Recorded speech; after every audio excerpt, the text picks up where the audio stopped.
Hello बच्चों, मैं yes sir. यह video the rise of nationalism in Europe का पार्ट 3 है और आज का टॉपिक है the making of nationalism in Europe. Europe में राष्ट्रवाद का निर्माण। आइए इसको थोड़ा जूम करके हम लोग पढ़ते हैं। कह रहा है कि if you look at the map of mid 18th century Europe, यदि आप जो है मध्य 18वीं सदी के यूरोप के मैप को यानी नक्शे को देखते हैं, यू विल फाइंड, आप पाएंगे डैट मीन्स की there were no nation states, उस समय कोई राष्ट्र राज्य नहीं थे, as we know them today, जैसे कि आज हम जानते हैं। यानी कि आज के समय में जिन राष्ट्र राज्यों के बारे में हम जानते थे उस समय नहीं थे। What we know today as Germany, Italy and Switzerland were divided into kingdoms, duchies and cantons. What we know today as Germany, Italy and Switzerland, जिन्हें आज हम जर्मनी, इटली और स्विट्जरलैंड के नाम से जानते हैं, रूप में जानते हैं, वर डिवाइडेड, वे बटे हुए थे, इनटू किंगडम्स, किंगडम का मतलब होता है राजशाही, राजशाहियों में, डचियों में एंड कैंटनों में जो है क्या हुए थे, बटे हुए थे। हुज रूलर्स, जिसके शासक जो थे, had there autonomous territories, autonomous का मतलब होता है उनका स्वायत्त या स्वतंत्र, टेरिटरीज का मतलब होता है क्षेत्र, जिनके राजाओं के पास जो है अपना उनका स्वतंत्र क्षेत्र हुआ करता था, स्वायत्त क्षेत्र हुआ करता था, जिस पर किसी का नियंत्रण नहीं होता था, है ना। Eastern and central Europe were under autocratic, autocratic का मतलब होता है निरंकुश, निरंकुशवादी, जो ऑटोक्रेसी निरंकुश होता है उसका, तो autocratic monarchy. Eastern and central Europe, जो पूर्वी और केंद्रीय यूरोप था ना, निरंकुश राजतंत्रों के अधीन था, वर under autocratic monarchy, with in the territories of which lived diverse people, जिनके क्षेत्रों में जो है डाइवर्स पीपल रह करते थे, यानी तरह तरह के लोग रहते थे इनके इलाकों में। They did not see themselves as sharing a collective identity और अ कॉमन कल्चर, वे लोग जो है अपने आप को, खुद को एक सामूहिक जो पहचान है, कलेक्टिव जो आइडेंटिटी है या जो कॉमन कल्चर है, जो समान संस्कृति है, उस समान संस्कृति का या सामूहिक पहचान का भागीदार, शेयरिंग या हिस्सा जो है नहीं मानते थे। शेयरिंग का मतलब होता है भागीदार मानना, उसका हिस्सा मानना, खुद को सहवास होना, वो नहीं मानते थे वहाँ के लोग। Often they even spoke different languages and belong to a different ethnic groups, ethnic का मतलब होता है जाति और ग्रुप्स का मतलब होता है समूह। अक्सर प्रायः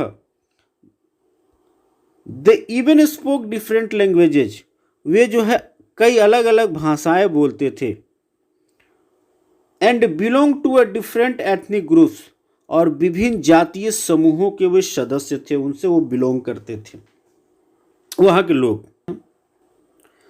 The Habsburg Empire that ruled over Austria-Hungary, for example का मतलब होता है उदाहरण के तौर पे, The Habsburg Empire that ruled over Austria-Hungary, Austria Hungary पर शासन करने वाला हैब्सबर्ग जो साम्राज्य था, was a patchwork of many different regions and peoples, कई अलग अलग क्षेत्रों, जो डिफरेंट रीजन्स थे और जन समूहों को जोड़कर बना हुआ था। पैचवर्क का मतलब होता है जोड़कर बना, जोड़कर निर्मित, है ना।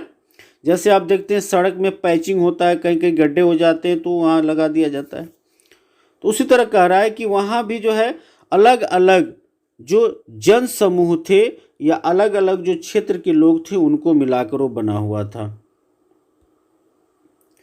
It included the alpine regions, the Tirol, इसमें एल्प्स के टिरोल था, Austria and the Sudetenland, Austria और Sudetenland as well as Bohemia जैसे इलाकों के साथ बोहेमिया था, वेयर द अरिस्टोक्रेसी, जहाँ पर जो अरिस्टोक्रेसी था, अरिस्टोक्रेसी जो लोग थे, अरिस्टोक्रेसी का मतलब होता है जो अभिजात वर्ग होता है, जो कुलीन वर्ग होता है, was predominantly German speaking. Predominantly का मतलब होता है कि प्रधान रूप से, मुख्य रूप से, तो प्रीडोमिनेंटली जर्मन स्पीकिंग, जर्मन भाषा बोलते थे। कौन?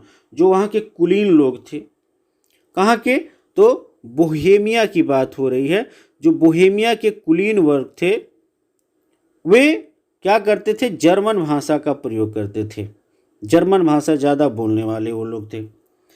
It also included the Italian speaking provinces of Lombardy and Venetia. इसके साथ साथ जो है इसमें और क्या था? तो जो वेनेशिया और लोम्बार्डी जैसे जो इटालियन स्पीकिंग, जो इतावली भाषी जो प्रांत थे, जो प्रोविंसेस थे, वो भी इसमें शामिल थे। इन हंगरी, हंगरी में half of the population spoke Magyar. Hungary में क्या था? आधे लोग जो है मैग्यार भाषा बोलते थे। While the other half spoke a variety of dialects. Dialects का मतलब होता है बोलियां, जबकि बाकी लोग जो थे विभिन्न बोलियों का इस्तेमाल किया करते थे। इन गैलिसिया कह रहा है कि गैलिसिया में द अरिस्टोक्रेसी स्पोक पोलिश। जो कुलीन लोग थे, जो अभिजात वर्ग थे, वे क्या बोला करते थे? तो वे लोग जो है पोलिश बोलते थे, है ना। Beside these three dominant groups, इन तीन प्रभावशाली समूहों के अलावे, डोमिनेंट का मतलब होता है प्रभावशाली, है ना, समूहों के अलावे, there also lived within the boundaries of empire a mass of subject peasant peoples. राजा के अधीन जो थे इन तीन प्रभावशाली समूहों के अलावे जो हैब्सबर्ग साम्राज्य था ना, उसकी सीमा रेखाओं में, उसके बाउंड्रीज में कौन रहते थे? तो भारी संख्या में जो पीजेंट से जो थे, जो किसान थे, जो खेती करने वाले लोग थे, वे भी उसके अधीन अवस्था में रहते थे। Bohemians and Slovaks to the north, जैसे कि उत्तर में बोहेमियन और स्लोवाक। स्लोवेंस इन कार्निओला, जैसे कार्निओला में Slovenes. Croats to the south, दक्षिण में Croat. And Roumans to the east in Transylvania, और पूरब की तरफ जो ट्रांसिल्वेनिया में रहने वाले जो राउमन लोग थे ना, वे। Such differences did not easily promote a sense of political unity. ये जो फर्क था ना, ये जो डिफरेंसेस था, डिड नॉट इजिली प्रमोट, आसानी से वो प्रमोट नहीं कर सकता था। क्या? अ सेंस ऑफ पॉलिटिकल यूनिटी, जो राजनीतिक एकता का जो सेंस है, जो राजनीतिक एकता के जो विचार है ना, उस सेंस को आसानी से वो प्रमोट नहीं कर सकता है। इतनी जो विभिन्नताएं थी, तो आसानी से पॉलिटिकल यूनिटी उनके बीच नहीं आ सकती थी। The only tie binding these diverse groups together was a common allegiance to the emperor। allegiance का मतलब होता है निष्ठा। to the emperor, emperor का मतलब होता है सम्राट। तो सम्राट के प्रति जो उनकी निष्ठा थी, वहाँ के लोगों की जो निष्ठा थी, सिर्फ वही जो था, उनको क्या हुआ था कि tie binding this diverse group, जो अलग अलग जो समूह थे, ये सारे समूह एक दूसरे से इसीलिए बंधे हुए थे ताकि सबके अंदर जो है वो सम्राट के प्रति क्या थी? निष्ठा थी। तो अलग अलग भाषा को बोलने वाले लोग थे, अलग अलग कल्चर को फॉलो करने वाले लोग थे, अलग अलग क्षेत्रों के लोग थे, अलग अलग ग्रुप्स के लोग थे, बट सबके अंदर जो है सम्राट के प्रति जो निष्ठा थी, दो एलिजेंस टू द एम्पेरर था, वो उनको क्या किया हुआ था, टाई किया। टाई करने का मतलब बांधना, उनको जोड़े रखना। Tie binding this diverse group together. Okay, एक दूसरे के साथ इन अलग अलग समूह के लोगों को बांधे हुए था। How did nationalism and the idea of nation state emerge? Nationalism का मतलब होता है राष्ट्रवाद और नेशन स्टेट का मतलब होता है राष्ट्र राज्य। तो राष्ट्रवाद और राष्ट्र राज्य का विचार कैसे इमर्ज किया, कैसे उभरा, इसके बारे में हम बात करेंगे। The aristocracy and the new middle class. कुलीन वर्ग, अरिस्टोक्रेसी का मतलब होता है कुलीन वर्ग या अभिजात वर्ग, और नया मध्य वर्ग। ठीक है। सोशली एंड पॉलिटिकली, सामाजिक और राजनीतिक रूप से अ लैंडेड अरिस्टोक्रेसी। लैंडेड का मतलब होता है भूमि संपन्न। तो भूमि संपन्न कुलीन वर्ग वाज था द डोमिनेंट क्लास। डोमिनेंट का मतलब होता है प्रभावशाली, प्रभुत्वशाली। क्लास मीन्स वर्ग ऑन द कंटिनेंट, महाद्वीप पर। किस महाद्वीप की बात हो रही है, किस कंटिनेंट की बात हम लोग कर रहे हैं? एक्चुअली जो है हम लोग यूरोप कंटिनेंट की बात कर रहे हैं, यूरोप के बारे में पढ़ रहे हैं। ठीक है। तो इसका कहने का मतलब है कि सामाजिक और राजनीतिक रूप से जो भूमि संपन्न कुलीन वर्ग था ना, वह यूरोपीय महादेश का सबसे डोमिनेंट क्लास था, सबसे जो है प्रभुत्वशाली वर्ग था। The members of this class, इस वर्ग के सदस्य वर यूनाइटेड, संगठित थे, बंधे हुए थे, by a common way of life. किसके द्वारा? तो वे ऑफ लाइफ का मतलब होता है जीवन शैली। कॉमन मीन्स साझा। एक साझा जीवन शैली के द्वारा जो है एक दूसरे से क्या थे, बंधे हुए थे। उन सब की जीवन शैली एक ही समान थी। That cut across, cut across का मतलब होता है आर पार। रीजनल डिविजन्स, जो क्षेत्रीय विभाजन थे उसके आर पार जो व्याप्त था, कौन? उनका वे ऑफ लाइफ जो था उनके क्षेत्रीय विभाजनों के पार भी था। तो उससे क्या थे, वे सभी यूनाइटेड थे, सभी जो है बंधे हुए थे। They owned estates in the countryside. Countryside का मतलब होता है ग्रामीण, जो ग्रामीण क्षेत्र होता है, जो ग्रामीण इलाका होता है, उसकी बात हो रही है। तो दे ओन्ड स्टेट्स, स्टेट्स का मतलब होता है उनकी जो संपत्ति की बात हम करें या जायदाद की बात करें, भू संपत्ति। And also town houses. Owned miss होता है उसके ऑनर हैं, वो मालिक हैं। तो वो जो अभिजात वर्ग था, जो कुलीन वर्ग था, उसकी बात हो रही है कि वे ग्रामीण इलाकों में क्या थे, तो जो स्टेट्स थे, जो जायदाद थे, उसके ऑनर थे, उसके मालिक थे, और शहर में हवेलियों के जो हाउसेज थे उनके मालिक थे। They spoke French, way French बोलते थे। For purposes of diplomacy, diplomacy का मतलब होता है राजनीति। एंड इन हाई सोसाइटी, और उच्च वर्गों में। कहने का मतलब है कि जो कुलीन वर्ग था ना, कुलीन वर्ग जो है फ्रेंच भाषा का प्रयोग करते थे। किस काम के लिए? तो राजनीतिक कार्यों के लिए। और उच्च वर्गों के बीच जब वो बातचीत करते थे, हाई सोसाइटी में बातचीत करते थे, तो फ्रेंच का यूज करते थे। Their families were often connected by ties of marriage. उनके जो परिवार थे ना, अक्सर वैवाहिक बंधनों से आपस में जुड़े होते थे, मैरिज से आपस में जुड़े होते थे, है ना। This powerful aristocracy was however numerically a small group. ये जो शक्तिशाली कुलीन वर्ग था, संख्या के लिहाज से एक छोटा समूह था, एक स्मॉल ग्रुप था। न्यूमेरिकली बात करें, न्यूमेरिकली का मतलब होता है संख्या के आधार पर। स्मॉल ग्रुप्स था, छोटा था, छोटा समूह था। This the majority of the population was made up of the peasantry. यानी पूरी संख्या की, जनसंख्या के अधिकांश जो लोग थे ना, वो क्या थे? कृषक थे, वो पीजेंट का काम किया करते थे। टू द वेस्ट, पश्चिम में, the bulk of the land was farmed by tenant and small owners. Tenant का मतलब होता है किराएदार, और स्मॉल ओनर्स का मतलब जो काश्तकार हैं, जो छोटे काश्तकार हैं या मालिक हैं, उनकी बात हो रही है। पश्चिम में ज़्यादातर ज़मीन पर जो है किराएदार, है ना, जो टेनेंट थे या जो छोटे काश्तकार थे, वे फार्म्ड करते थे, वो उसकी खेती करते थे। ओके।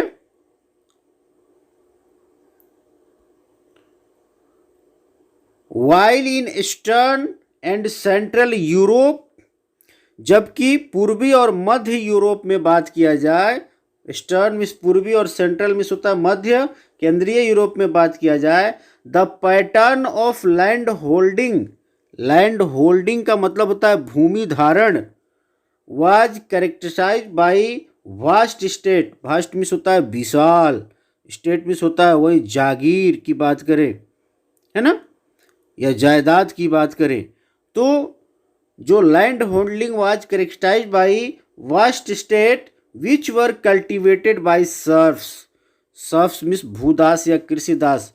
ये ऐसे लोग होते थे सर्फ्स, जो जिनको मजबूरन जो है खेती बाड़ी का काम करना पड़ता था। ये गुलाम होते थे, जो उनका मालिक होता था, मालिक की बातों को मानते थे, उनके जो है अंडर काम करना पड़ता था, खेती करवाए या घर का काम करवाए करना पड़ता था।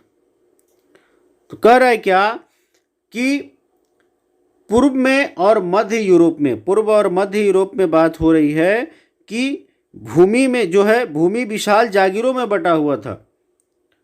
यहाँ जो भूधारण जो था, जो भूमि की बात करें, लैंड की बात करें, वो विशाल स्टेट में क्या हुआ था, बटा हुआ था, विशाल जागीरों में बटा हुआ था।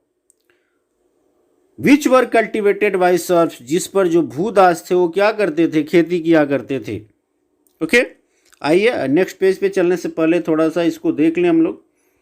ये दी गई हैं सम इम्पोर्टेंट डेट्स है, यहाँ देख सकते हैं आप, कुछ महत्वपूर्ण तिथियां दी गई हैं। कह रहा है कि 1797 की बात कर रहा है। नेपोलियन इन्वेड्स इटली, नेपोलियन जो है इटली पर हमला करता है, उसका नेपोलियनिक वार्स बिगिन, और नेपोलियाई युद्धों की शुरुआत हो जाती है कब, 1797 में।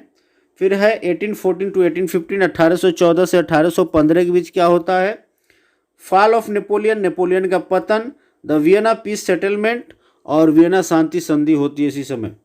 फिर है 1821, 1821 में क्या होता है, तो Greek struggle for independence begins. जो ग्रीक स्ट्रगल है, यूनानी स्वतंत्रता है, जो संघर्ष है, स्ट्रगल जो है किसके लिए, स्वतंत्रता के लिए, वो शुरू हो जाता है ना।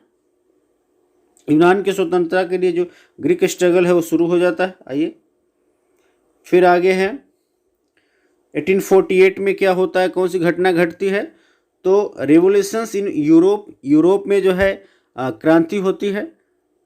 Artisans, industrial workers and peasants revolt against economic hardships.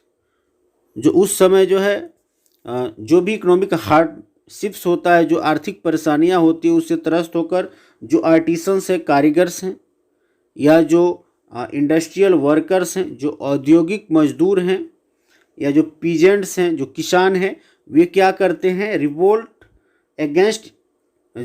कर लेते हैं, विद्रोह करना शुरू कर देते हैं, बगावत करना शुरू कर देते हैं। किसके खिलाफ, तो आर्थिक परेशानियों के खिलाफ, जो उनको इकोनॉमिकल जो हार्डशिप हो रहा है उसके खिलाफ। ठीक है। फिर है middle classes demand constitution and representative governments. जो मध्य वर्ग है वो मांग करता है संविधान का, और प्रतिनिधात्मक जो सरकार है, रिप्रेजेंटेटिव गवर्नमेंट है, उसकी मांग करता है।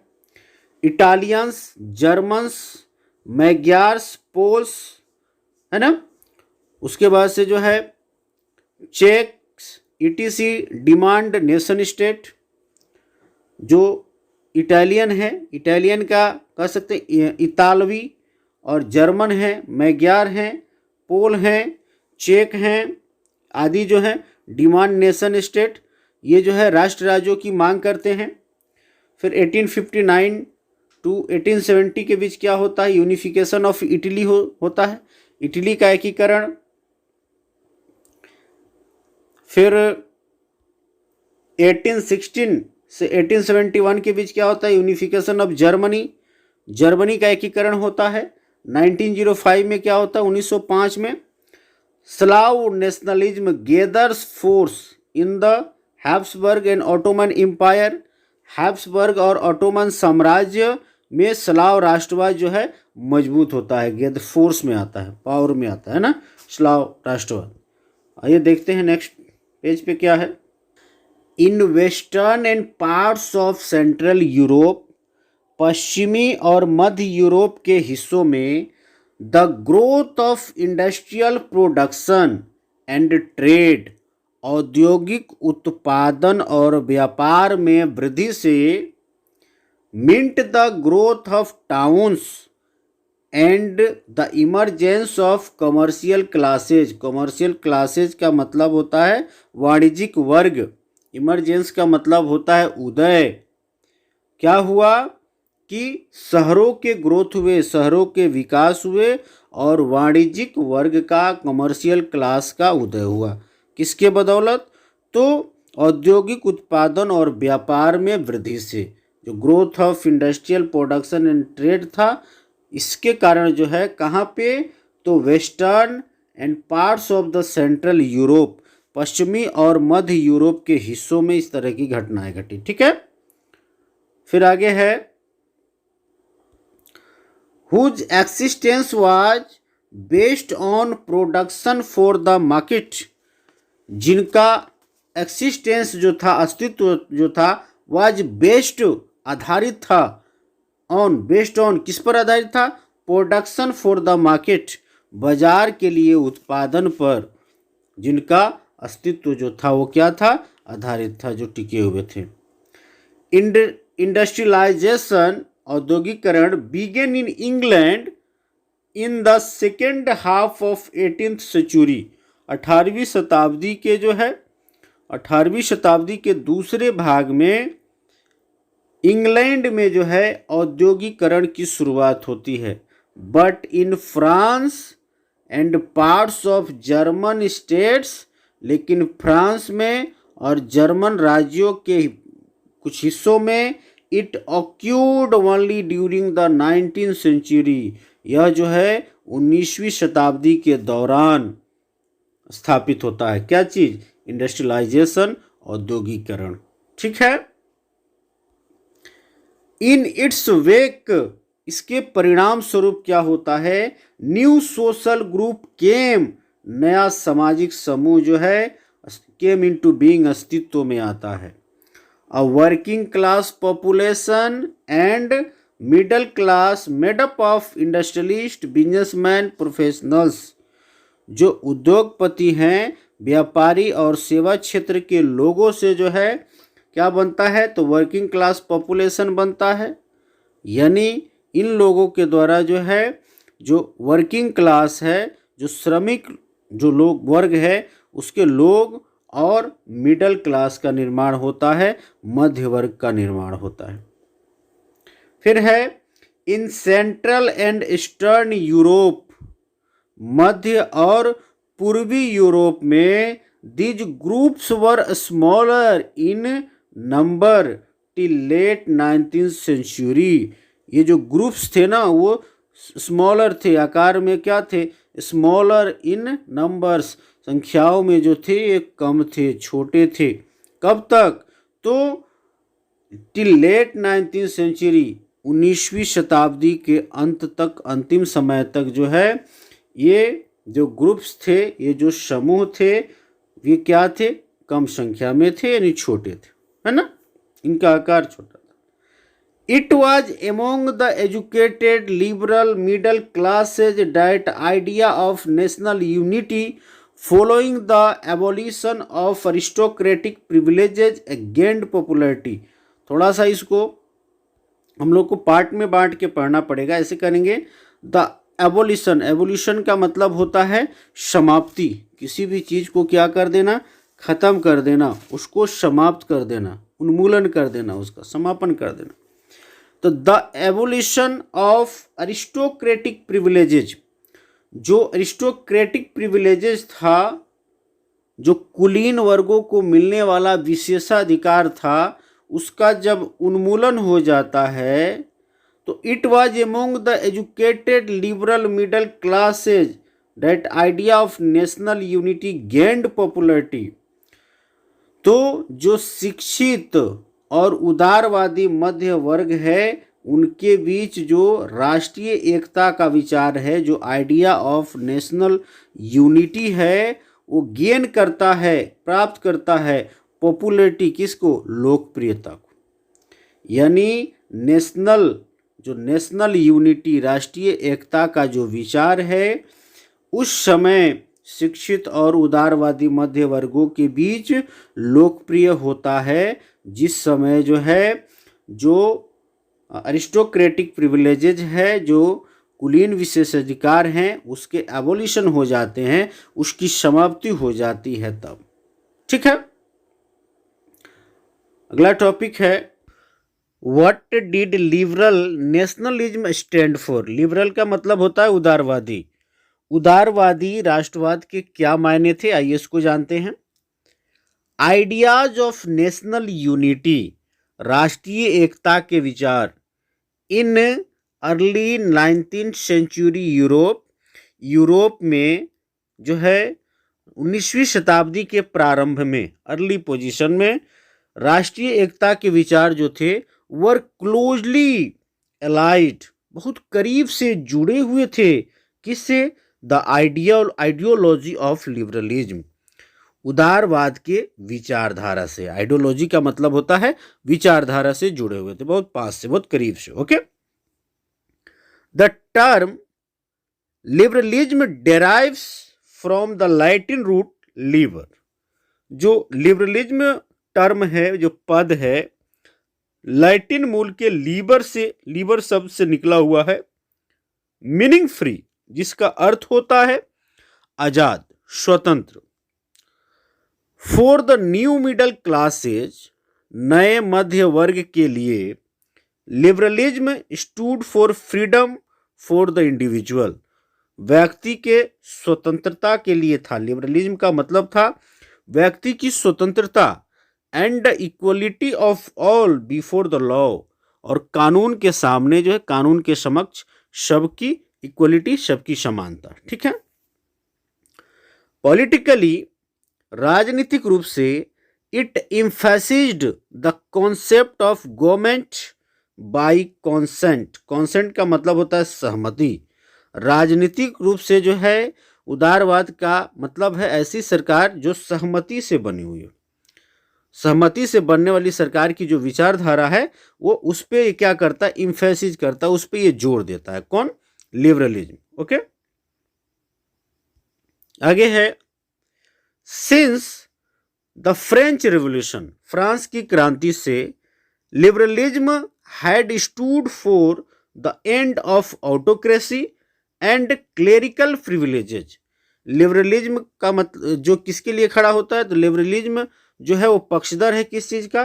तो and of autocracy and clerical privileges. Clerical का मतलब होता है क्या? जो क्लर्जी वर्ग के बारे में आप लोगों ने पढ़ा होगा, है ना। तो जो पादरी वर्ग है उसको जो स्पेशल जो विशेषाधिकार जो मिल रहा है, प्रिविलेजेज मिल रहे हैं उसका, और निरंकुश जो शासक हैं उनके एंड का ये पक्षधर रहा है। कौन? तो लिबरलिज्म। कब से? फ्रेंच रेवोल्यूशन से। अ कॉन्स्टिट्यूशन, संविधान का पक्षधर रहा है। And representative government through parliament, और संसदीय प्रतिनिधि सरकार का भी ये क्या रहा है? पक्षधर रहा है। ठीक है, आगे है 19th century liberals also stress the inviolability of private property. 19वीं शताब्दी के जो लिबरल्स हैं, जो उदारवादी हैं, वो जोर देते हैं। स्ट्रेस का मतलब जोर देना, बल देना। किस पे? द इनवायोलेबिलिटी। इनवायोलेबिलिटी का मतलब होता है अनिवार्यता, ऑफ प्राइवेट प्रॉपर्टी, निजी संपत्ति। यानी निजी संपत्ति रखने की जो अनिवार्यता है उस पे जो है 19वीं शताब्दी के जो उदारवादी लोग हैं, जो लिबरल्स हैं, वो क्या करते हैं? तो उस पे वे बल देने का काम करते हैं। कि लोगों के पास जो है जो निजी संपत्ति भी होना चाहिए, निजी संपत्ति के वो स्वामी होने चाहिए। ठीक है।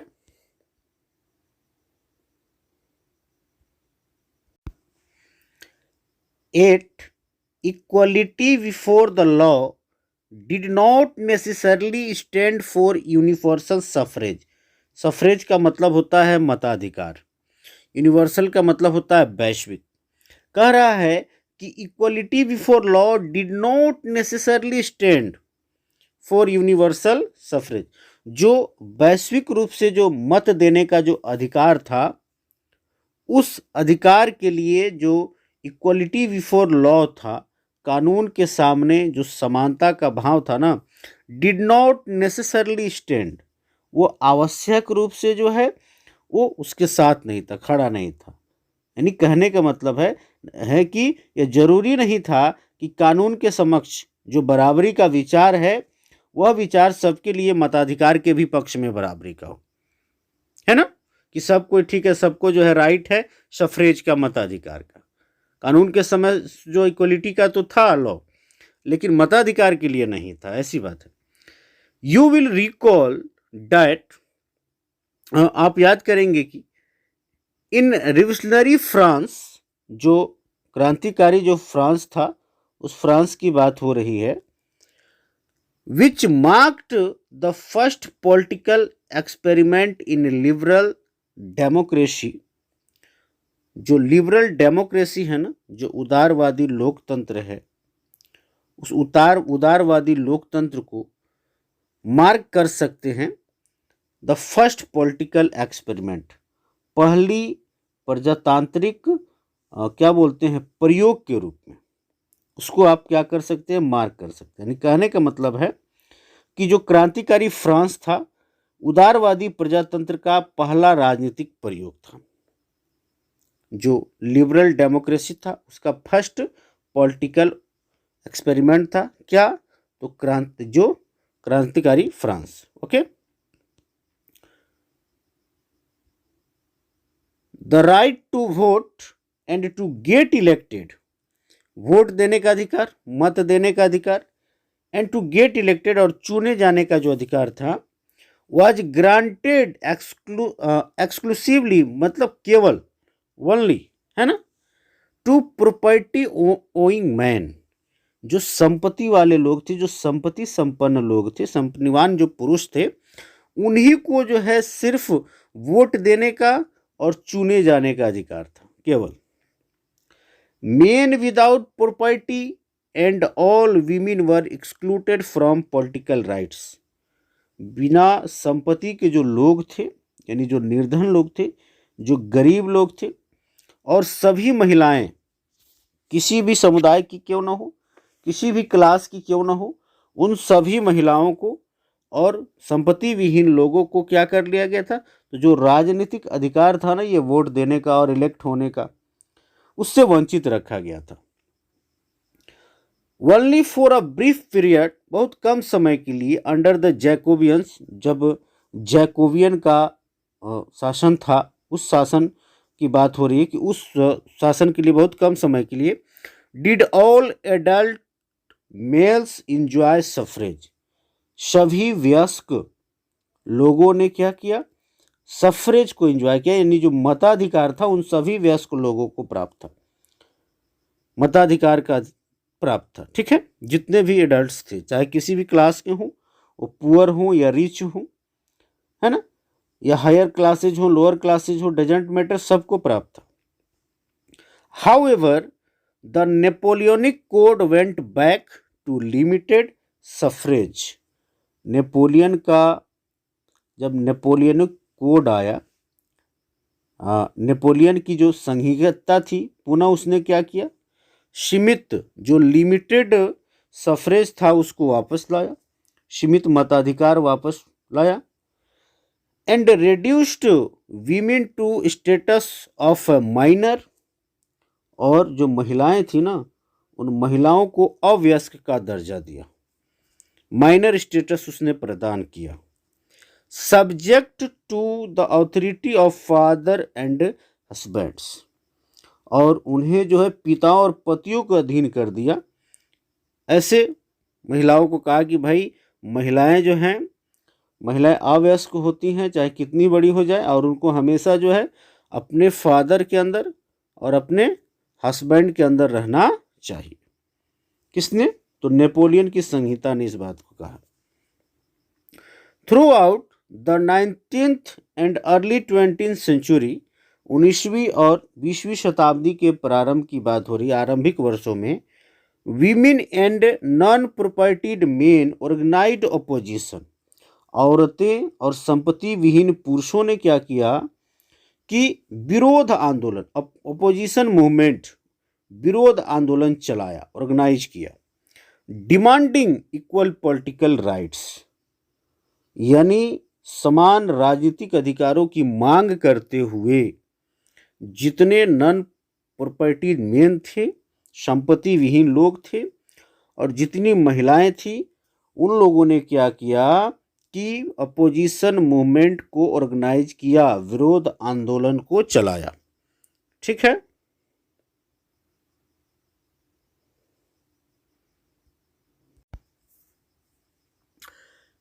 इन द इकोनॉमिक स्फीयर, आर्थिक क्षेत्र में liberalism stood for the freedom of markets, उदारवाद जो है बाजार की स्वतंत्रता, एंड द एबोलिशन, एबोलिशन का मतलब आप जानते हैं कि समाप्ति, उसको खत्म कर देना, ऑफ स्टेट इम्पोज रिस्ट्रिक्शंस, जो स्टेट ने जो भी रोक लगाए थे, जो प्रतिबंध लगाए थे, उसको खत्म कर देना। किस पे? On the movement of goods and Capitals, पूंजी और वस्तुओं के मूवमेंट पर, आवागमन पर राज्य द्वारा लगाया गया जितना नियंत्रण था, रिस्ट्रिक्शंस था, उसको खत्म कर देना और बाजार को स्वतंत्र कर देना। यही मतलब था क्या? लिबरलिज्म का, उदारवाद का यही मतलब था। किस क्षेत्र में? तो इकोनॉमिक क्षेत्र की बात हो रही है, आर्थिक क्षेत्र की बात हो रही है। ठीक है। During the 19th century, this was a strong demand for the emerging middle class.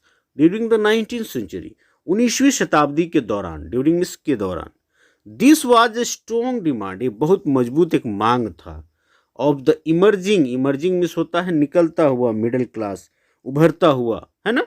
तो जो उभरता हुआ मिडिल क्लास था, उसके लिए यह बहुत मजबूत मांग था। कब? 19वीं शताब्दी के दौरान। क्या मांग था? कि जो है मार्केट को फ्री कर दिया जाए और पूंजी तथा वस्तुओं के आवागमन पे जो रिस्ट्रिक्शंस लगे हैं, रोक लगे हैं राज्यों के द्वारा, उसको खत्म कर दिया जाए। Let us take the example of the German speaking regions in the first half of 19th century.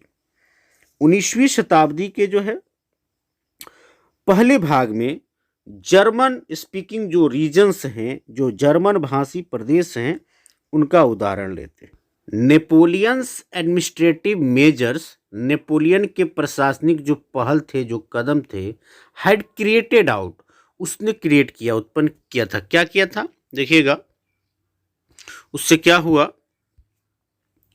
Countless small प्रिंसिपलिटीज, अनगिनत जो छोटे छोटे जो प्रिंसिपलिटीज थे, जो रियासतें थी, जो प्रदेश थे, अ कन्फेडरेशन ऑफ 39 स्टेट्स, उससे हुआ क्या कि 39 यानी 39 राज्यों का एक संघ बना। क्या बना? संघ बना। नेपोलियन का जो यहाँ पे नेपोलियन के एडमिनिस्ट्रेशन का जो मेजर था, जो उसने जो है प्रशासनिक जो कदम उठाया, उससे जितने छोटे छोटे अनगिनत जो प्रदेश थे, उससे 39 स्टेट्स का क्या बना? एक फेडरेशन बन गया। Okay. Each of these possessed its own currency and weights and measures, इनमें से प्रत्येक के पास अपनी एक मुद्रा थी और मापतोल की प्रणाली थी। अ मर्चेंट ट्रैवलिंग इन 1833, एक व्यापारी को 1833 की बात कर रहा है, 1833 में यदि एक व्यापारी को ट्रैवलिंग करना होता था, कहाँ से? From Hamburg to Nuremberg, Hamburg से न्यूरेमबर्ग तक यदि उसको यात्रा करना पड़ता था, टू सेल हिज गुड्स, अपनी वस्तुओं को बेचने के लिए, would have had to pass through 11 customs barrier, उसको जो कस्टम का मतलब होता है क्या? सीमा शुल्क, बैरियर का मतलब होता है नाका, तो उसको जो है 11 सीमा शुल्क नाकों से, बाधाओं से, अवरोधों से गुजरना पड़ता था। एंड पे अ कस्टम ड्यूटी, और उसको सीमा शुल्क देना भी पड़ता था of about 5% at each one of them. लगभग जो है प्रत्येक को जो है 5% सीमा शुल्क देना पड़ता था प्रत्येक नाके पर, प्रत्येक बैरियर पर। ओके।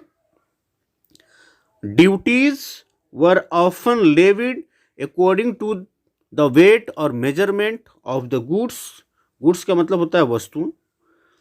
जो ड्यूटीज जो थे, जो कर थे, जो शुल्क लगता था, वो लिए जाते थे किसके अनुसार? तो कोई भी वस्तु है उसके तौल के अनुसार, उसके वेट के अनुसार या उसके माप के अनुसार जो है उस पर कर लिया जाता था। Okay.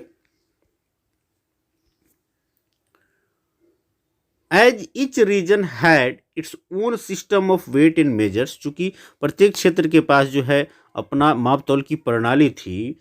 This involve time consuming calculation, इससे क्या होता था? गणना में जो है समय लगता था, है ना, हिसाब लगाने में टाइम लगता था।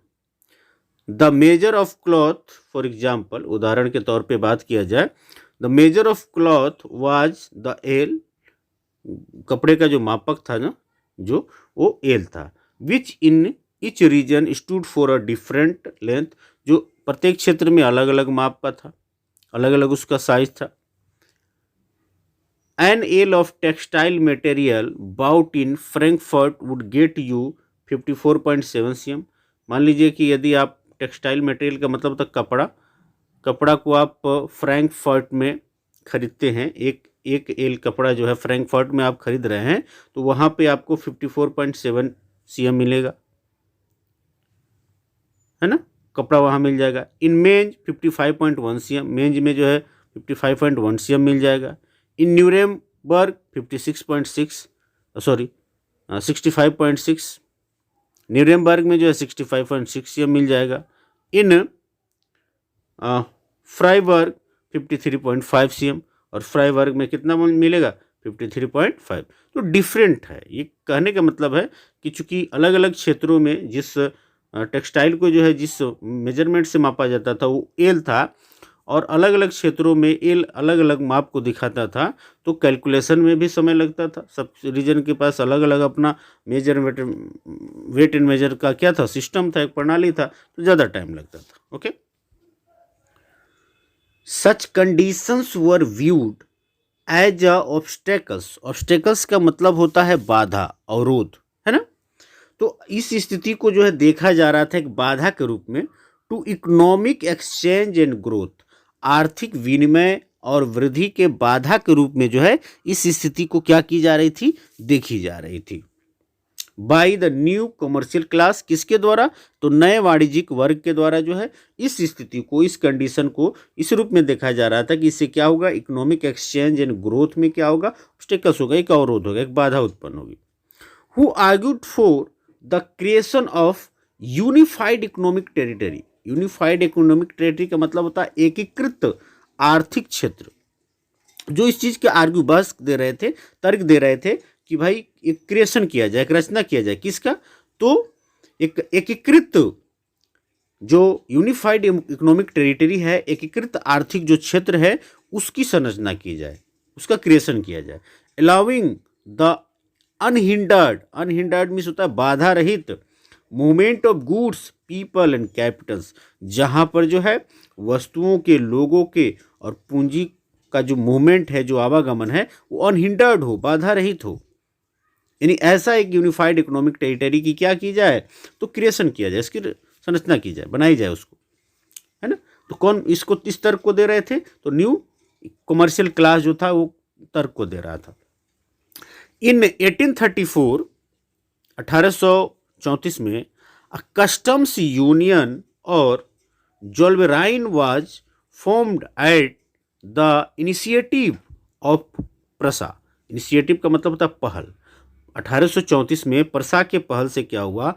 कस्टम यूनियन, एक कस्टम यूनियन का मतलब होता है जो शुल्क संघ, सीमा शुल्क जो लग रहा था उसका एक संघ, जिसका नाम रखा गया क्या? जोल्वेराइन। उसकी क्या की गई? इसकी संरचना की गई, कस्टम यूनियन की संरचना की गई प्रसा के पहल से। And joined bye most of German states, और बहुत सारे जर्मन राज्यों ने इसको ज्वाइन किया, इसमें शामिल हो गए। द यूनियन एबोलिश्ड, जो संघ था उसने एबोलिश कर दिया, खत्म कर दिया टैरिफ बैरियर्स, सीमा शुल्क। टैरिफ का मतलब ये होता है सीमा शुल्क, बैरियर्स का मतलब होता है नाका। जो सीमा शुल्क के जो नाके लगे हुए थे, बैरियर्स लगे हुए थे जहाँ पे सीमा शुल्क लिया जाता था, उसको क्या कर दिया, एबोलिश कर दिया, इस संघ ने खत्म कर दिया। And reduce the number of currencies from over 30 to 2।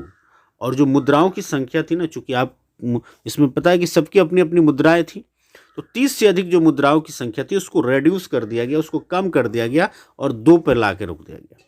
ठीक है। The creation of a network of railway further, further का मतलब होता है के अलावे, इसके अलावे जो रेलवे के नेटवर्क का जाल का जो क्रिएशन था, जो संरचना था, स्टिमुलेटेड, बढ़ा दिया। स्टिमुलेटेड का मतलब होता है बढ़ाना, क्या, मोबिलिटी, गतिशीलता को उसने क्या कर दिया, बढ़ा दिया। जो रेलवे के जाल की संरचना थी उसने गतिशीलता को बढ़ा दिया। हार्नेसिंग इकोनॉमिक इंटरेस्ट, हार्नेस का मतलब होता है काम में लाना, आर्थिक जो इंटरेस्ट है, जो आर्थिक हित हैं, टू नेशनल यूनिफिकेशन, यानी आर्थिक हितों को क्या किया, राष्ट्रीय एकीकरण के काम में लाया, उसको सहायक बना लिया गया। A wave of economic nationalism, आर्थिक राष्ट्रवाद की जो लहर थी, स्ट्रेंथ उसने मजबूत कर दिया, उसने बढ़ा दिया। The wider nationalist sentiment growing at time, उस समय जो एक वृहत, एक व्यापक जो नेशनलिस्ट, जो राष्ट्रवादी सेंटिमेंट का मतलब होता है कि भावना, उस समय जो ग्रो हो रही थी, पनप रही थी, है ना, उस भावना को इसने क्या किया कि स्ट्रेंथ कर दिया, मजबूत कर दिया। किसने, तो economic, wave of economic nationalism ने, आर्थिक राष्ट्रवाद की लहर ने क्या कर दिया, उस भावना को और मजबूत कर दिया। ठीक है। इस टॉपिक को पढ़ने से पहले जो है, आइए इसको देखते हैं। यहाँ आप देख सकते हैं, सोर्स बी है, economists begin to think in terms of national economy. अर्थशास्त्री, इकोनॉमिस्ट का मतलब अर्थशास्त्री, बिगिन टू थिंक, सोचने लगे, in terms of national economy. National economy का मतलब होता है राष्ट्रीय अर्थव्यवस्था। तो राष्ट्रीय अर्थव्यवस्था के पदों में क्या करने लगे अर्थशास्त्री, सोचने लगे। दे टॉक्ड ऑफ, वे तर्क देते थे, वे चर्चा करने लगे, बातें करने लगे, how the nation could develop, राष्ट्र जो है कैसे विकास कर सकता है, एंड व्हाट इकोनॉमिक मेजर्स, और कौन से आर्थिक कदम हैं, इकोनॉमिक मेजर्स हैं, कुड हेल्प, मदद कर सकते हैं, forge this nation together. Forge का मतलब होता है कि विकसित करना, दिस नेशन, इस राष्ट्र को, टुगेदर, एक साथ, यानी कौन से आर्थिक कदम हैं जो इस राष्ट्र को एक साथ विकसित करने में क्या कर सकते हैं, मदद कर सकते हैं। आगे है फ्रेडरिक लिस्ट। जो फ्रेडरिक लिस्ट हैं, professor of economics at the university of Tübingen in Germany. Germany में जो ट्यूबिंजन विश्वविद्यालय है, वहाँ पे जो है इकोनॉमिक्स के, अर्थशास्त्र के प्रोफेसर हैं। इनका क्या नाम है, तो इनका नाम है जो है फ्रेडरिक लिस्ट। रोट इन 1834, 1834 में लिखते हैं, the aim of the Zollverein is to bind the Germans. Zollverein क्या था, जोल्वेराइन हम लोगों ने पढ़ा था कि जोल्वेराइन एक यूनियन था। किसका यूनियन था, तो ये कस्टम यूनियन था, है ना। तो द एम ऑफ जोल्वेराइन, जोल्वेराइन का जो एम है, जो उद्देश्य है, वो क्या है, इज टू बाइंड, बांधने का, द जर्मन्स, जर्मन वासियों को, इकोनॉमिकली, आर्थिक रूप से, इकोनॉमिकली का मतलब होता है आर्थिक रूप से, इनटू अ नेशन, एक राष्ट्र के रूप में, यानी एक राष्ट्र में जो है आर्थिक रूप से सभी जर्मन वासियों को बांधने का लक्ष्य था। किसका, जोल्वेराइन का। It will strengthen the nation materially as much by protecting its interest externally. Strengthen का मतलब होता है कि मजबूत करेगा, मजबूत करना। द नेशन, राष्ट्र को। मेटेरियली का मतलब होता है आर्थिक रूप से। प्रोटेक्ट करने का मतलब होता है सुरक्षा करना, इंटरेस्ट मीन्स होता है हित, और एक्सटर्नली मीन्स होता है बाहरी रूप से। यह जो है जिस प्रकार से बाहरी रूप से एक्सटर्नली जो है इसके हितों की सुरक्षा करते हुए इसको आर्थिक रूप से, किसको, नेशन को आर्थिक रूप से मजबूत करेगा, as by stimulating its internal productivity, वैसे ही स्टूमुलेट करेगा, बढ़ा देगा किस चीज को, तो इट्स इंटरनल प्रोडक्टिविटी, इसके आंतरिक उत्पादकता को बढ़ा देगा। कौन, तो ये जॉल्वेराइन की बात हो रही। आगे है इट आउट टू चाहिए के लिए, शुड, आउट टू, मस्ट का यूज आपने पढ़ा होगा। It ought to awaken and raise national sentiments, इसे चाहिए, अवेकन में से तो जगाना, रेज में से होता है कि उठाना, नेशनल सेंटिमेंट्स, राष्ट्रीय भावनाओं को, किसको, राष्ट्रीय भावनाओं को, through a fusion of individual and provincial interest, individual miss होता है व्यक्तिगत और प्रोविंशियल मिस होता है प्रादेशिक, इंटरेस्ट मिस होता है हित, व्यक्तिगत और प्रादेशिक हितों के को मिलाकर, फ्यूजन करके, संलयन करके, इसके द्वारा उनको मिलाकर, जो इन सबको मिलाकर क्या करना चाहिए, तो उसे जो है राष्ट्रीय जो सेंटिमेंट, नेशनल जो सेंटिमेंट है, राष्ट्रीय भावना के जो विचार हैं उसको जगाना चाहिए, उसको उठाना चाहिए। Okay, the German people have realized that, German के लोगों ने यह महसूस किया कि अ फ्री इकोनॉमिक सिस्टम, एक मुक्त जो आर्थिक प्रणाली है, इज द ओनली मीन्स, एकमात्र साधन है, किस चीज का, इनजेंडर नेशनल फीलिंग, इनजेंडर में होता है उत्पन्न करना, नेशनल फीलिंग का मतलब होता है राष्ट्रीय भावना, राष्ट्रीय भावना को जो है उत्पन्न करने का एकमात्र जो है, जो साधन है, जो मीन्स है, वो क्या है, तो फ्री इकोनॉमिक सिस्टम, मुक्त आर्थिक व्यवस्था। इसको किसने फील किया, तो जर्मन लोगों ने इसको रियलाइज किया। ओके, आगे देखिएगा, यहाँ पे डिस्कस है, कह रहा है कि डिस्क्राइब द पॉलिटिकल एंड्स, उन राजनीतिक उद्देश्यों का विवरण दें, that list hope to achieve through economic measures, जिसको लिस्ट ने आशा किया है, जिन आर्थिक जो कदम हैं उन कदमों के द्वारा जिसको अचीव करने का लिस्ट को आशा है, लिस्ट के बारे में बात कर रहा है, जो कि प्रोफेसर थे, उन जो है राजनीतिक उद्देश्यों का, पॉलिटिकल जो एंड्स है उसका क्या करो, डिस्क्राइब करो, उनका वर्णन करो। ये देखते हैं यहाँ,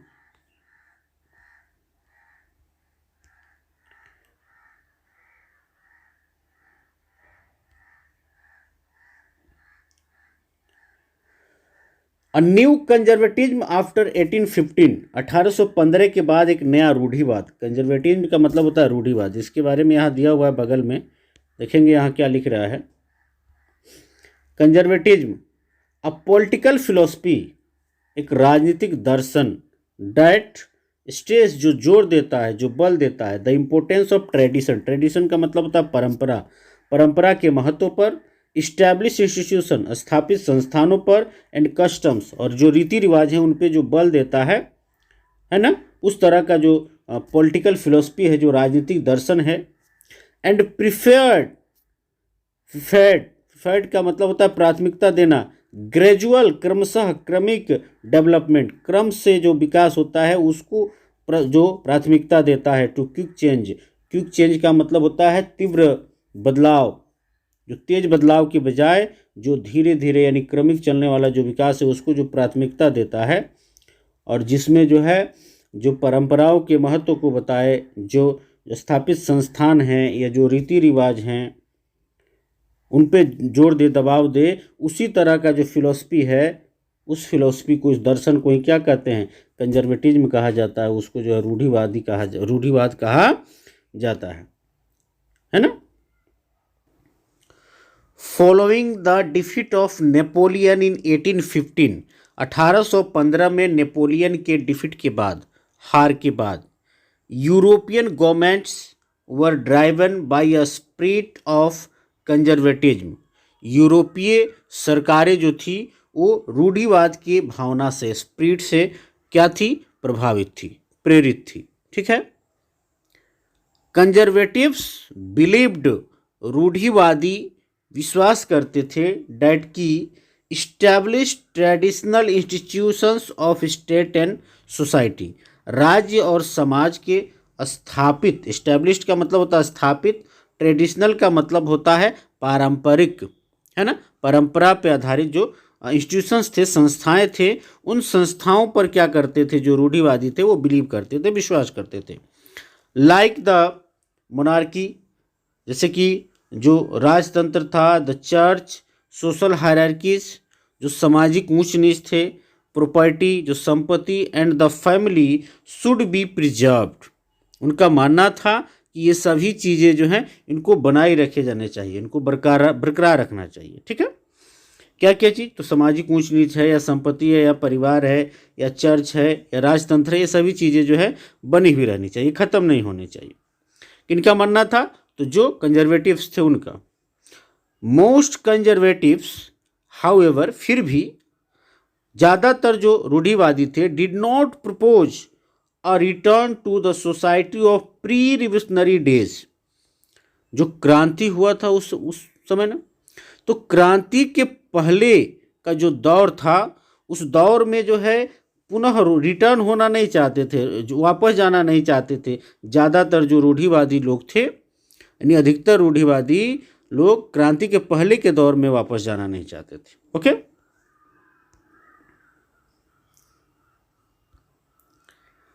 रेदर, बल्कि फिर भी, या ये कह सकते हैं कि उलट ही उसके, they realise from the changes initiated by Napoleon.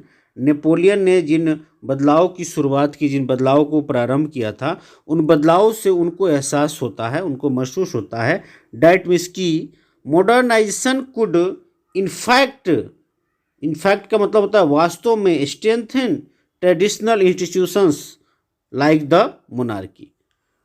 कह रहे कि रेदर, उसके उलट, दे रियलाइज्ड, उनको आभास होता है, डैट मीन्स की, अब किस चीज़ को लेकर आभास होता है, कि नेपोलियन ने जिन बदलाव को शुरू किया था, उन बदलाव को देखते हुए उन्हें आभास होता है कि आधुनिकीकरण जो है ना, कुड इनफैक्ट वास्तव में strengthen traditional institutions like monarchy, राजतंत्र जैसे जो पारंपरिक संस्थान हैं, जो ट्रेडिशनल इंस्टीट्यूशंस हैं, उनको मजबूत कर सकता है।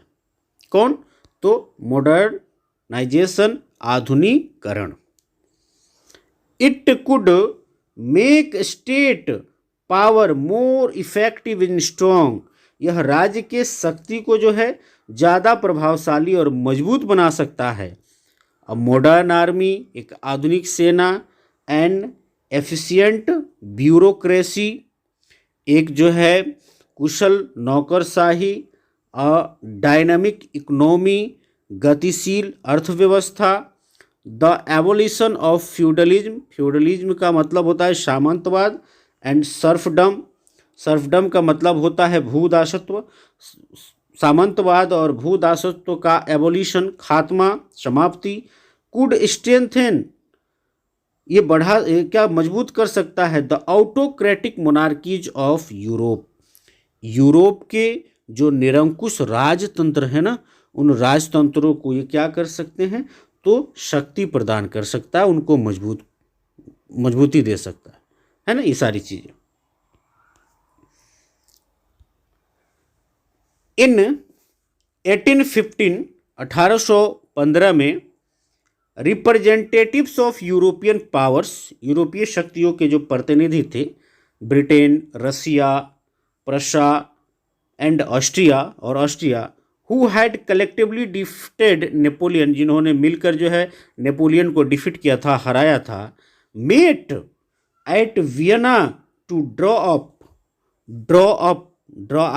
का मतलब होता है तैयार करना, अ सेटलमेंट ऑफ यूरोप के लिए समझौता तैयार करने के लिए ये सारे जो देश थे, जो कि यूरोपियन पावर्स थे, जिन्होंने मिलजुल कर नेपोलियन को हराया था, वो क्या किए कि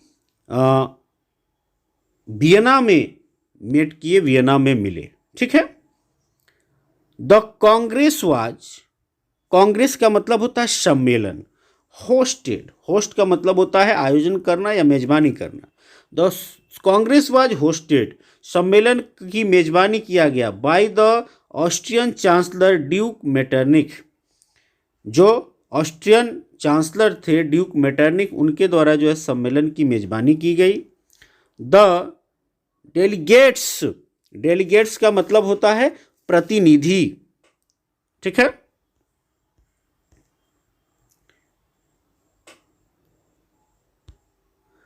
ड्रीव अप, ड्रॉ अप मीन्स तैयार करना, ड्रीव अप तैयार किए, प्रतिनिधि तैयार किए क्या, the treaty of Vienna of 1815, 1815 की जो वियना संधि थी उसको उन लोगों ने, उन प्रतिनिधियों ने क्या किया, तैयार किया। विद द ऑब्जेक्ट, ऑब्जेक्ट का मतलब वस्तु होता है, लेकिन यहाँ ऑब्जेक्ट का प्रयोग किया गया है प्रयोजन या उद्देश्य के लिए। With the object of unholding, undoing, undoing का मतलब होता है खत्म कर देना, नाश कर देने के उद्देश्य से। Most of the changes that had come about in Europe during the Napoleonic war, यानी नेपोलियाई युद्धों के दौरान ज़्यादातर जो यूरोप में बदलाव हुए थे ना, उन बदलावों को खत्म करने के उद्देश्य से, खत्म करने के उद्देश्य से क्या हुआ कि 1815 ईस्वी में जो है ट्रीटी ऑफ वियना, यानी वियना संधि जो है प्रतिनिधियों ने क्या किया, तैयार किया। Okay. The Bourbon dynasty, Bourbon वंश विच हैड बीन डिपोज्ड, जिसको डिपोज कर, डिपोज मतलब होता है पदच्युत कर देना, हटा देना। ड्यूरिंग द फ्रेंच रिवॉल्यूशन, जिसको फ्रांस की क्रांति के दौरान हटा दिया गया था, वाज रिस्टोर्ड टू पावर, उन्हें उसे फिर से सत्ता में लाया गया। And France lost the territories it has annexed, lost means खो देना, टेरिटरीज मीन्स क्षेत्रों को, और एनेक्स्ड, एनेक्स्ड का मतलब होता है कि कब्जा किया, जिसपे वो हड़प हड़प लिया है। ठीक है। And France lost the territories it has annexed under Napoleon, और नेपोलियन के अंदर जो है फ्रांस ने जिन क्षेत्रों पर कब्जा कर लिया था उन सभी क्षेत्रों को क्या किया, खो दिया, उसको जो है उन सभी क्षेत्रों को मुक्त कर देना पड़ा। ठीक है। A series of states were set up on the boundaries of France to prevent French expansion in future, कई सारे राज्यों को क्या किया गया कि सेटअप किया गया फ्रांस की बाउंड्री पर, फ्रांस की सीमाओं पर जो है कई सारे राज्यों को वहाँ स्थापित कर दिया गया। टू प्रिवेंट, इस चीज़ को रोकने के लिए, प्रिवेंट भी होता है रोकना, फ्रेंच एक्सपेंशन इन फ्यूचर, भविष्य में फ्रांस के विस्तार को रोकने के लिए जो है क्या किया गया कि फ्रांस की सीमाओं पर जो है कई राज्यों को कायम कर दिया गया, है ना, कि वो विस्तार ना कर सके।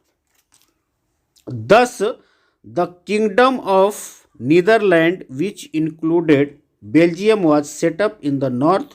अतः जो है उत्तर में नीदरलैंड साम्राज्य को, जिसमें जो है बेल्जियम भी शामिल था, उसको क्या किया गया, स्थापित किया गया।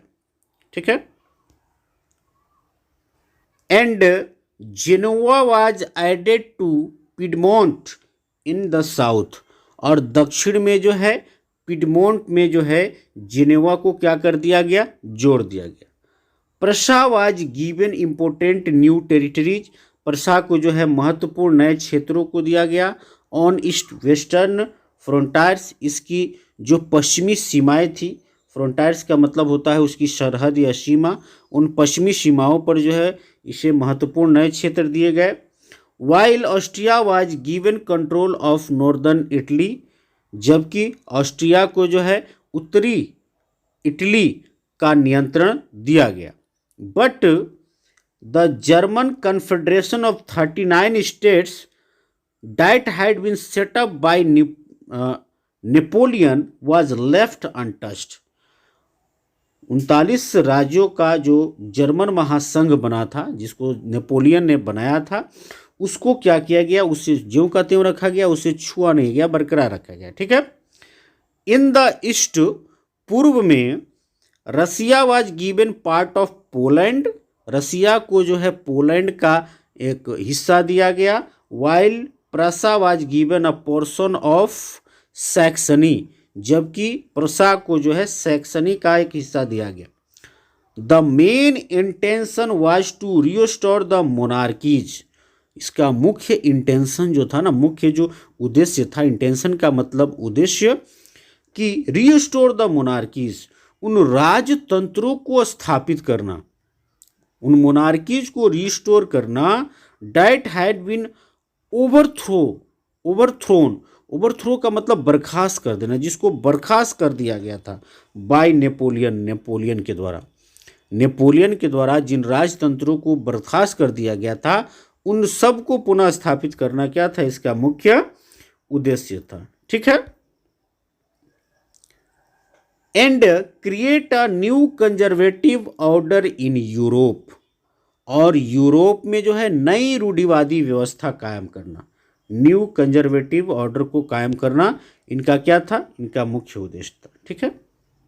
कंजर्वेटिव रिजिम्स सेटअप इन 1815 वर ऑटोक्रेटिक, 1815 में स्थापित रूढ़िवादी राज्य व्यवस्थाएं, रिजिम का मतलब होता है राज व्यवस्था, वर ऑटोक्रेटिक, निरंकुश थी। दे डिड नॉट टोलरेट, टोलरेट का मतलब होता है सहन करना, बर्दाश्त करना, क्रिटिसिज्म एंड डिसेंट, आलोचना और असहमति, वे आलोचना और असहमति को बर्दाश्त नहीं करती थी। एंड और साउट टू कर्ब, कर्ब का मतलब दबाना, एक्टिविटीज, और वो दबाना चाहती थी किनको, उन गतिविधियों को, डाइट क्वेश्चन, जो सवाल करती थी, द लेजिटिमेसी, लेजिटिमेसी का मतलब होता है वैधता, ऑफ ऑटोक्रेटिक गवर्नमेंट, निरंकुश सरकारों की, है ना। यानी कहने का मतलब है कि वे जो है उन गतिविधियों को दबाना चाहती थी, कर्ब करना चाहती थी, जो कि निरंकुश सरकारों की जो वैधता है, उस वैधता पर सवाल उठाती थी।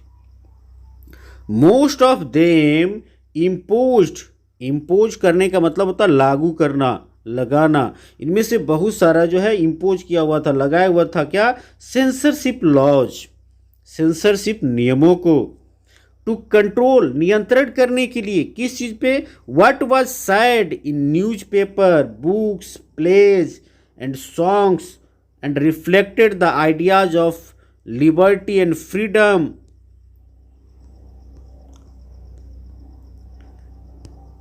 Associated with the French revolution, France की जो क्रांति थी ना, तो फ्रांस की क्रांति से जुड़े हुए स्वतंत्रता और मुक्ति के जो आइडियाज थे, जो विचार थे, उन विचारों को, स्वतंत्रता और मुक्ति के आइडियाज को, विचारों को रिफ्लेक्ट करने वाले, झलकाने वाले जो समाचार पत्र थे या बुक्स थे या नाटक थे या गीत थे ना, तो उन गीतों पर वे क्या करते थे कि उन पर नियंत्रण स्थापित करने के लिए, उन पर कंट्रोल स्थापित करने के लिए उन्होंने क्या किया था, तो सेंसरशिप लॉज बनाया हुआ था, सेंसरशिप नियम बनाए हुए थे, लगाए हुए थे। ठीक है।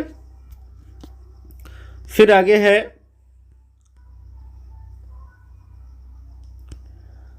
The memory of the French revolution, nonetheless, nonetheless का मतलब होता है फिर भी, continue to inspire liberals, French revolution, France की क्रांति का जो मेमोरी था ना, जो स्मृति था, जो याद था, यानी फिर भी फ्रांस की क्रांति का जो याद था, कंटिन्यू टू इंस्पायर लिबरल्स, उदारवादियों को क्या किया था, तो निरंतर जो है कंटिन्यू प्रेरित कर रहा था, इंस्पायर कर रहा था। Okay. One of the major issues taken up by liberal nationalist who criticize the new conservative order, ये जो लिबरल नेशनलिस्ट हैं, जो उदारवादी राष्ट्रवादी हैं उनके लिए ये कहा जा रहा है कि who criticize the new conservative order, जो कि नए रूढ़िवादी व्यवस्था की जो आलोचना करते हैं, आलोचना करने वाले जो उदारवादी क्रांतिकारी हैं, राष्ट्रवादी हैं, उन्होंने जो है एक बहुत ही मेजर इशू को क्या किया, टेकन अप किया। उन लोगों ने जो है एक मुख्य मुद्दा को जो है उठाने का काम किया।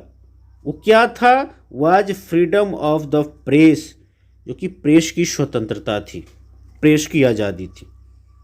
उसको जो है जो लिबरल नेशनलिस्ट हैं जो कि उदारवादी राष्ट्रवादी हैं, जो कि हमेशा आलोचना करते हैं किसकी, रूढ़िवादी शासन व्यवस्था के जो आलोचक हैं, उन लोगों ने जो एक बहुत महत्वपूर्ण एक मुद्दा उठाया जो था प्रेस की आज़ादी।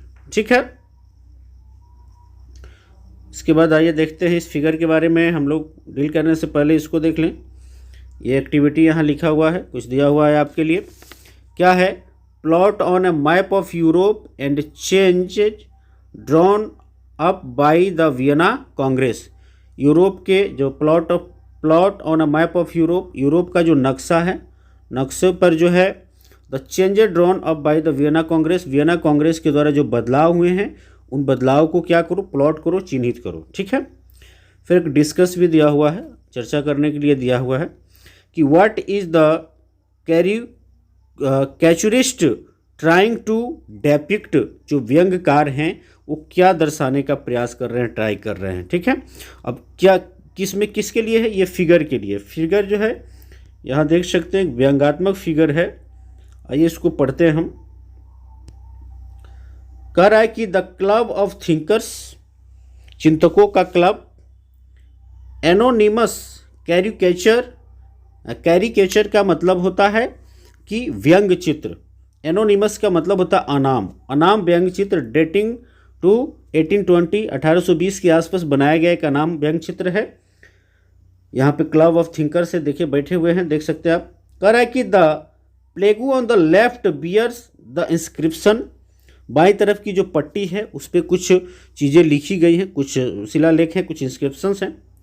The most important question of today's meeting, क्या लिखा हुआ है कि आज के बैठक का सबसे महत्वपूर्ण प्रश्न है, how long will thinking be allowed to us, हमें कब तक सोचने दिया जाएगा, अलाउ किया जाएगा। ओके, यहाँ लेफ्ट साइड में देख सकते हैं, यहाँ जो दिया हुआ है इस पे ये बातें लिखी गई हैं, और ये राइट साइड में जो है कुछ रूल्स हैं। क्या रूल्स हैं, आइए इनको देखते हैं। कह रहा है कि the board on the right list the rules of the club, दाहिने तरफ जो बोर्ड लगा हुआ है क्लब के नियमों की उस पर सूची है, लिस्ट है। विच इंक्लूड द फॉलोइंग, जिसमें निम्नलिखित चीज़ें शामिल हैं। फर्स्ट में क्या है, silence is the first commandment, commandment का मतलब नियम है ना, यहाँ नियम के लिए बात हो रहा है, कमांडमेंट को नियम के तौर पे यहाँ रखा गया। तो silence is the first commandment of this learned society, इस पढ़े लिखे समाज का पहला नियम क्या है, खामोशी है। फिर दो में है to avoid the eventuality, eventuality का मतलब होता है परिणति को अवॉइड करने के लिए। किस तरह परिणति, वेयर वाई मतलब होता है जिसके द्वारा या जिससे, a member of this club, इस क्लब का एक सदस्य जो है, में सकम्ब, सकम्ब का मतलब शिकार हो जाए, टू द टेम्पटेशन, टेम्पटेशन का मतलब होता है प्रलोभन, ऑफ स्पीच, यानी यहाँ पे जो है एक ऐसी स्थिति से बचने के लिए जब इस क्लब का कोई सदस्य जो बोलने का जो लोभ है ना, प्रलोभन है, जो स्पीच, टेम्पटेशन ऑफ स्पीच है, बोलने का प्रलोभन जो है उसका यदि वो सकम्ब हो जाए, शिकार हो जाए, तो ऐसी स्थिति से बचने के लिए क्या है, muzzles will be distributed to members upon entering, अंदर जो सदस्य प्रवेश करेंगे ना, प्रवेश करने वाले सदस्यों के को जो है मुंह बंद, मजल का मतलब मुंह बंद करने वाला जो मोहरे होता है, जो जिससे कि अब बोल ही नहीं सके आप, है ना, कहीं कहीं जो है उसको मुंह रोधनी कहेंगे या अलग अलग तो जो मजल्स हैं, मुंह बंद करने वाले जो मोहरे हैं ना, वो क्या की जाएगी, डिस्ट्रीब्यूट की जाएगी, बांटी जाएगी। आप देख सकते हैं यहाँ पे ये मुंह बंद किए हुए हैं अपना, कि यदि कोई गलती से बोलने भी लगे, ये शिक्षित लोग हैं, एजुकेटेड हैं, विद्वान लोग हैं, और व्यंग किया गया है कि इनको दिखाया गया है कि विद्वान जो है सबसे ज़्यादा साइलेंट हैं, कुछ बोल नहीं रहे हैं, है ना। आइए देखते हैं, इस टॉपिक को देखते हैं हम लोग। द रिवोल्यूशनरीज, क्रांतिकारी, ड्यूरिंग द ईयर्स फॉलोइंग 1815, 1815 के बाद के वर्षों में, the fear of repression, repression का मतलब होता है दमन और फियर का मतलब होता है डर, drop many liberal nationalist underground, दमन के भय ने, डर ने जो है अनेक उदारवादी राष्ट्रवादियों को क्या कर दिया, अंडरग्राउंड कर दिया, भूमिगत कर दिया। सीक्रेट सोसाइटीज स्प्रिंग अप, गुप्त संगठन उभर आए, इन मेनी यूरोपियन स्टेट्स, बहुत सारे जो है यूरोपीय राज्यों में गुप्त जो संगठन थे वो क्या हुए, उभर आए। किस काम के लिए, टू ट्रेन रिवोल्यूशनरीज, जो क्रांतिकारी थे ना उनको प्रशिक्षण देने के लिए, एंड स्प्रीड देयर आइडियाज, और उनके विचारों को फैलाने के लिए। To be revolutionary at this time, उस समय क्रांतिकारी होने का जो मतलब था, meant a commitment to oppose monarchical form that had been established after the Vienna congress, Vienna congress के बाद से जो मोनार्किकल फॉर्म, जो राजतंत्रीय व्यवस्था जो स्थापित हुई थी ना, उसका विरोध करना था, एक क्रांतिकारी होने का मतलब था। And to fight for liberty and freedom, और स्वतंत्रता तथा मुक्ति के लिए लड़ना था। एक क्रांतिकारी के लिए ये जरूरी था कि वो स्वतंत्रता और मुक्ति के लिए लड़े, तथा जो उस समय वियना कांग्रेस के बाद से जो स्थापित हुआ है राजतंत्रीय व्यवस्था, उसका क्या करे, उसका विरोध करे।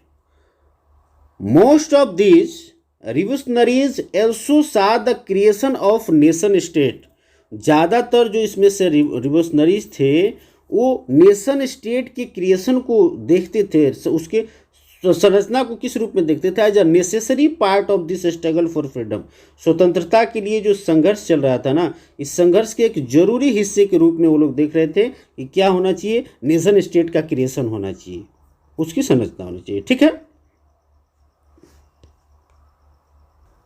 One such individual was the Italian revolutionary Giuseppe Mazzini, ऐसा ही वह व्यक्ति था, इटली का जो रिवोल्यूशनरी था, इटली का क्रांतिकारी जुसेप मेजनी, ओके, मेजनी, है ना। बोर्न इन जिनेवा इन 1807, उसका जन्म जो है 1807 में जिनेवा में हुआ था। He become a member of the secret society of the Carbonari, वह जो है कार्बोनरी के गुप्त संगठन का सदस्य बन गया। सीक्रेट सोसाइटी जो गुप्त संगठन था उसका क्या बन गया, सदस्य बन गया।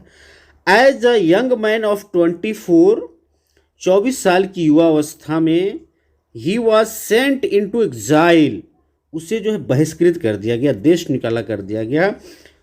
इन 1831 for attempting a revolution in Liguria, है ना, लिगुरिया में क्रांति करने के लिए उसे क्या कर दिया गया, बहिष्कृत कर दिया गया। He subsequently founded 2 more underground society, तत्पश्चात उसने 2 और भूमिगत संगठनों की स्थापना कर दी, अंडरग्राउंड सोसाइटीज की स्थापना कर दी। फर्स्ट, प्रथम क्या था, young Italy in Marseilles, Marseilles में यंग इटली, एंड देन, और उसके बाद दूसरा क्या था, यंग यूरोप इन बर्न, और बर्न में young Europe, whose members were like minded young men from Poland, France, Italy and the German states, जिसके सदस्य जो थे पोलैंड, फ्रांस, इटली और जर्मन स्टेट के, जर्मन राज्यों के एक समान विचारधारा के युवा थे, है ना। तो इन 2 संगठनों का उसने क्या कर दिया, स्थापना कर दिया।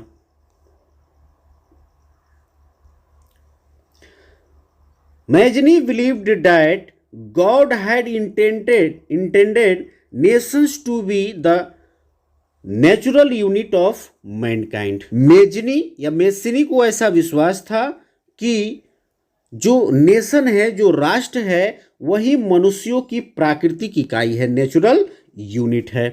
ठीक है, वही इकाई थी। So Italy could not continue to be a patchwork of small states and kingdoms. इसीलिए इटली जो है छोटे राज्यों और साम्राज्यों का जो है पैच वर्क नहीं रह सकता है, पैबंदों की तरह नहीं रह सकता है। It had to be forged into a single unified republic within a wider alliance of nation. Wider alliance of nations. राष्ट्रों के व्यापक गठबंधन के अंदर, है ना, वाइडर अलायंस ऑफ नेशन, राष्ट्रों के व्यापक गठबंधन के विदिन में अंदर क्या होना चाहिए?